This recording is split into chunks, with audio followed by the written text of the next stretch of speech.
our identities to changeable things, then when something changes in our work, and I use the word when there because it will happen, when something changes in our work, it doesn't just feel like a change to our work, it feels like a change to our identity.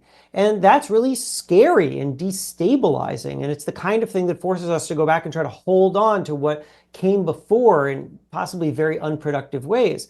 So what we really need to do is develop what I call the thing that does not change in times of change.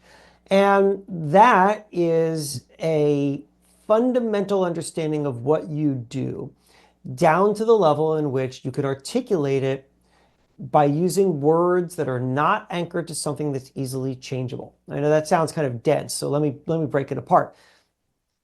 What I want you to do is I want you to consider how to articulate what you do. Tell me what you do. If I were to come up to you at a party and ask what you do, I want you to tell me what you do, but I don't want you to use any words that are tied to anything that's changeable. So it should be a short sentence. This is a mission statement. Short sentence, and it starts with I, and then after that, every word carefully selected because it's not anchored to something that's easily changeable. I keep repeating myself there because it's really important. So it's the difference between I'm a magazine editor. That is technically correct, right? I am a magazine editor. It's what I do for my day job.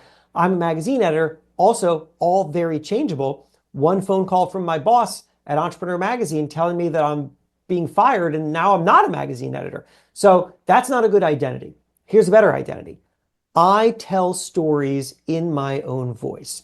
I tell stories in my own voice. 7 words, every word carefully selected because it is not anchored to something that's easily changeable. I tell stories, not magazine stories, not newspaper stories. I used to work in newspapers, not just on podcasts. I could do it anywhere. Books, I've told you stories here today. When I advise founders, I'm telling them stories. And then in my own voice is just me setting the terms for how I want to operate at this stage of my career. When I travel and do keynote talks at companies, I often run them through a kind of exercise to help them develop a mission statement like this.